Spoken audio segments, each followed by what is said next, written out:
Yng Nghanol Gwlad Judea Dlos, yr oedd bugeiliaid glân, yn aros yn y maes liwnos I wylio'r defaid man. Proffwydol gerddi Sion gyd ganent ar y llawr, I ysgafnhau y gyfnosddi gan ddisgwyl toriad gwawr. I ysgafnhau y gyfnosddi gan ddisgwyl toriad gwawr. Ar amnaid o'r uchelder fri, dynesau angel gwyn, a safau nghanol golau gylch o flaen ei llygaid syn. Dywydau dwy newyddion da, yr wyf fydd yn oryw, fe anwyd I chwigaid wadrad, sef Crist yr arglwydd Dduw.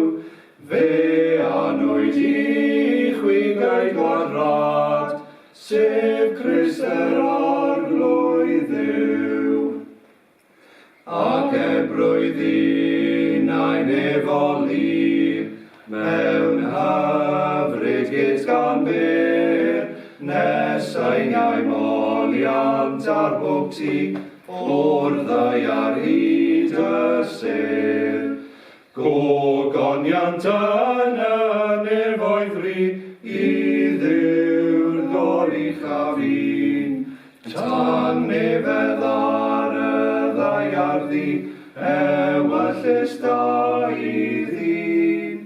Tan nefedd ar y ddau ar ddi, ewyllus da I ddyn. Roedd newydd dant yn hilyn nef, pan anwyd Iesu Grist, a ddilyn a'i rôl a wendwn yn llaw pechadu'r trist. Telynau'r nef sy'n canu nawr, ewyllus da I ddyn. Chwaraeed o'r delynau llawr, o goniant yw'n gytun. Chwaraeed o'r delynau llawr, o goniant yw'n gytun. Oh, very good, yeah.